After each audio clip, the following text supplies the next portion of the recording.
Hello folks, I'm Trev Makes It Easy, the channel where we make learning easy. In this series, Trev on Econ, I'll be taking you through topics you're likely to run into in any introductory course in economics at the college or university level. My goal is to make economics less scary, more approachable, and, if I can, mildly enjoyable. With that being said, let's make it easy. All right, folks, let's get started. Welcome to Lesson 3, where we talk about the idea of costs and the idea that really nothing is for free. Now, in economics, there's a very famous saying that there is no such thing as a free lunch.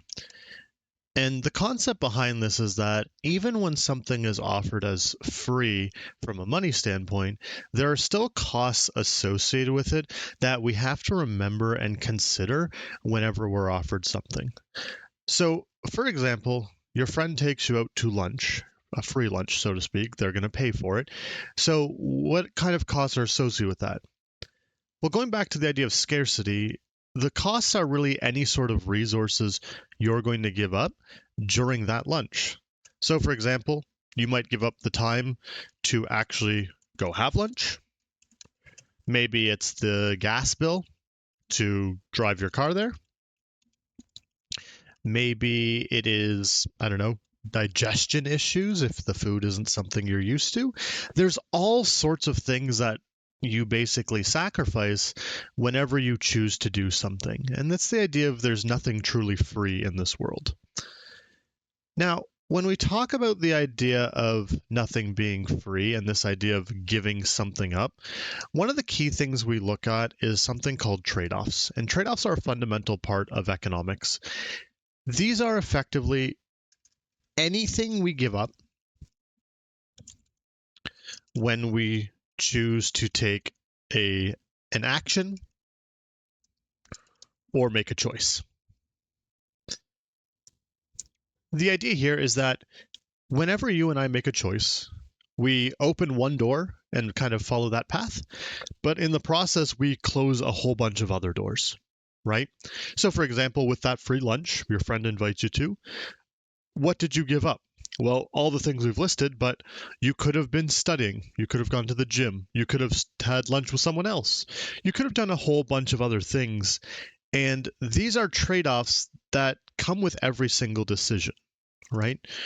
You really cannot escape these.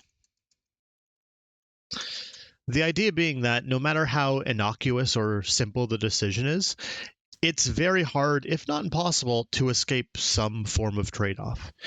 Every little thing you do, everything you commit any form of resource to, is going to involve giving something up. And that really builds into this idea of looking at costs in maybe a different light. All right. We have to remember costs are not just a monetary value. They really are anything we give up in the process or any resources we commit to that decision that we're no longer able to access or use, or they're now wasted, whatever the case may be. Now, trade-offs are interesting, and let's take a real-world example, which is you watching this video right now, right? This is YouTube, right? Unless you have premium, this is a free service. There's no ads here at this point. You're able to watch this for monetarily a free value. But as you watch this video, what are you giving up? Well, you could be reading. You could go to the gym. You could go for a walk.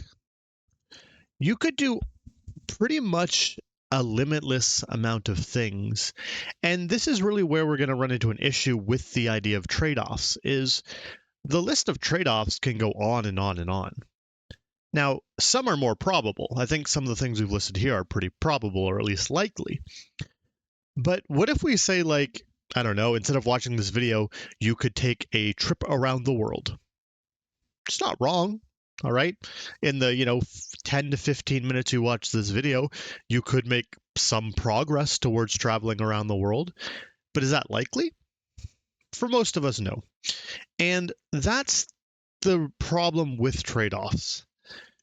The list of trade-offs is nearly infinite. All right. I'm not going to get into is it infinite or not infinite, but there's a lot of them. all right? Not are all equally valuable or likely, right? Something like traveling around the world, probably not very likely. You could be focusing more on your breathing instead of watching this video. That's maybe not so valuable, all right? So with trade-offs being so limitless, it would be difficult to consider every trade-off for every decision all the time. So instead, we have an alternative measure. And this is something we're going to use a lot more in economics. And when you're making decisions, I encourage you to, instead of thinking about every single trade-off, you really want to narrow it down to this next topic, which is opportunity cost. This is how economists like to view trade-offs for general analysis. The idea being that we can't possibly account for every trade-off. So where do we draw the line? Is it things that are above like 50% of happening? Are they things that we put X of dollars of value on? It gets a little murky when we do things like that. So instead, we have a very clear-cut rule we use for our favorite trade-off, so to speak. And that's this opportunity cost. And what this is this is the highest valued alternative given up.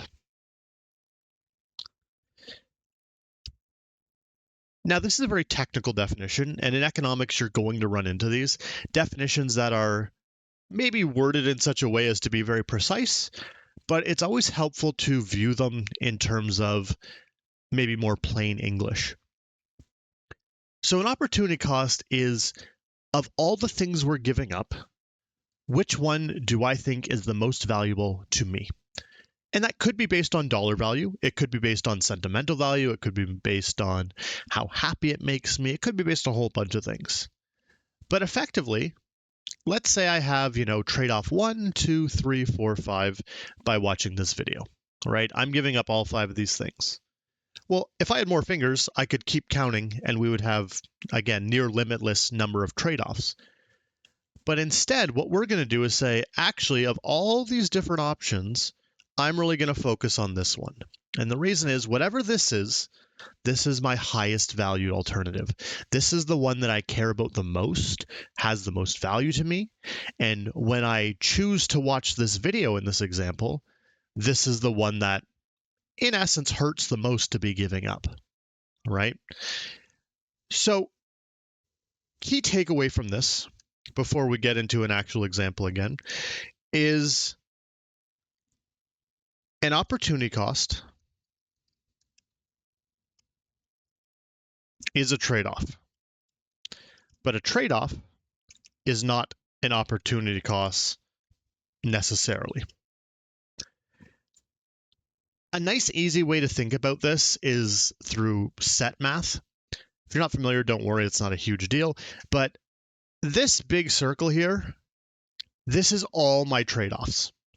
This encompasses all the trade-offs that I have in my decision-making process. Again, near infinite bounds.